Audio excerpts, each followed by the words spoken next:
High বন্ধুরা, তোমরা কি বটবটি কড়াই খেতে চাও না?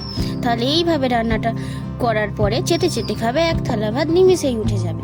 কড়াই তেল দিলাম, তেল গরম হওয়ার পরে বটবটি কড়াই কুচি দিয়ে দিলাম, কিছুটা রসুন দিলাম, কিছুটা লঙ্কা দিলাম, দিয়ে ভেজে নিচ্ছি। ভাজা দেখুন হয়ে গেছে।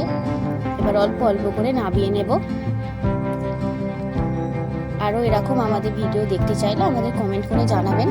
আবার বেটে নিচ্ছি, আপনারা চাইলে মিক্সিতেও বেটে নিতে পারেন, আমরা শিলনোড়াটাই বেটে নিচ্ছি। ভালোভাবে মিহি করে বাটতে হবে যাতে টেস্টটা আরও হয়। এবার কড়াই তেল দিলাম, দিয়ে কালো জিরে দিলাম। তেলটা গরম হলে এবার বটবটি পেস্টটা দিয়ে দেব, দিয়ে ভালোভাবে নাড়িয়ে নেব। নাড়িয়ে স্বাদ মতো নুন দিয়ে দেব, দিয়ে আবার ভালোভাবে নাড়িয়ে নেব। দেখুন ভাজা ভাজা হয়ে এসেছে। এবার নামিয়ে নেব। এবার আমাদের বটবটি ভর্তা রেডি।